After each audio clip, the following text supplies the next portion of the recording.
Congress Party, erstwhile Indian National Congress, did not begin its journey as a ruling party. Mahatma Gandhi transformed politics into moral and mass-based struggle. The Rashtriya Swayamsevak Sangh, founded in 1925, with Janmabhoomi movement of late 1980s and early 1990s, when Narendra Modi assumed power in 2014. To understand why the Bharatiya Janata Party and Congress clash so fiercely in today's politics, we must look beyond headlines and election cycles. This rivalry is not recent, emotional, or accidental. It is rooted in history, ideology, and competing interpretation of India itself. What we are witnessing today is not mere a political fight, but a long-running struggle over who represents India, how India should be governed, and what the Indian nation fundamentally stands for. Congress Party, erstwhile Indian National Congress, did not begin its journey as a ruling party. It emerged in 1885 as a broad political platform and gradually became the central force of India's freedom movement. Over decades, it mobilized masses, negotiated with colonial power, and led historic movements such as non-cooperation, civil disobedience, and Quit India.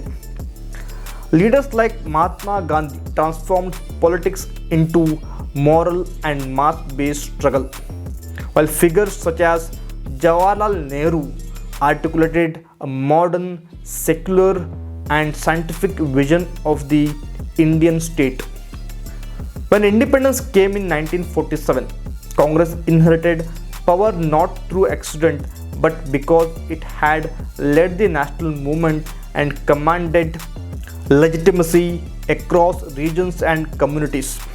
After independence, however, the freedom struggle gave way to the task of nation building, and this is where ideological differences become institutionalized. Congress chose a model inspired by parliamentary democracy, secularism, and state-led economic planning. The constitution reflected this worldview, emphasizing individual rights, religious neutrality of the state, and strong central government. This vision shaped India's early decades, from planning commissions to public sector expansion, from non-alignment to welfare-oriented governance. Yet, not everyone agreed with this direction. Parallel to the Congress-led freedom struggle, another ideological stream existed that believed India's civilizational and cultural identity was being sidelined. This stream argued that nationalism could not be separated from cultural roots and historical continuity.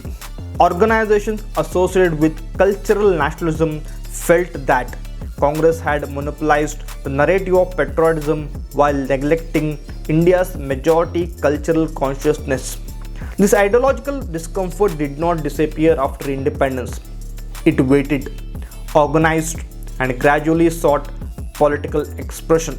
That expression took shape through the Rashtriya Swayamsevak Sangh, founded in 1925, which focused on social mobilization and ideological training rather than electoral politics. For decades, this ecosystem remained largely outside the corridors of power, especially during a period when Congress ruled India almost uninterruptedly. From 1947 to late 1980s, Congress dominated Indian politics, shaping institutions, narratives, and national memory. This prolonged exclusion fostered a belief within BJP's ideological family that Congress had defined nationalism, history, and legitimacy on its own terms. The political crystallization of this alternative ideology occurred gradually, first through Jan Sangh, later through BJP. The Rama Janmabhoomi movement of late 1980s and early 1990s marked a turning point, converting cultural assertion into mass political mobilization. It challenged Congress not just electorally but symbolically, questioning its claim as the sole inheritor of nationalism and moral authority. From that point onwards, the rivalry was no longer about policies alone. It became about historical narratives and identity. The economic and political transformations of the 1990s further weakened Congress dominance. Liberalization diluted the Nehruvian economic consensus. Coalition politics fragmented authority, and regional aspirations reshaped electoral arithmetic. The BJP emerged first as a coalition leader under Atal Bihari Vajpayee and later as a dominant national force. When Narendra Modi assumed power in 2014, the BJP no longer projected itself as an alternative to Congress, but as the rightful custodian of Indian nationalism, governance, and confidence. To occupy that space fully, Congress has to be portrayed not just as inefficient or corrupt, but as historically misguided and ideologically outdated.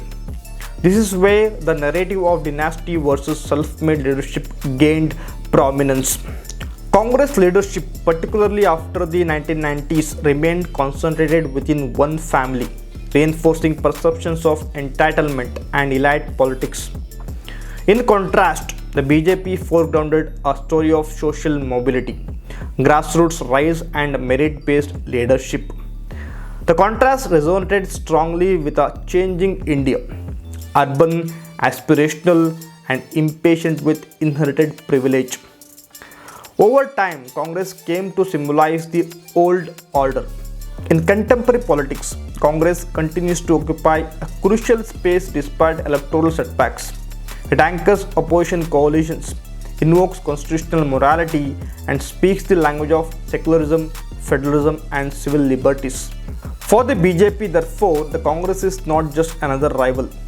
Weakening Congress is strategically important because it weakens the ideological and organizational foundation of opposition itself.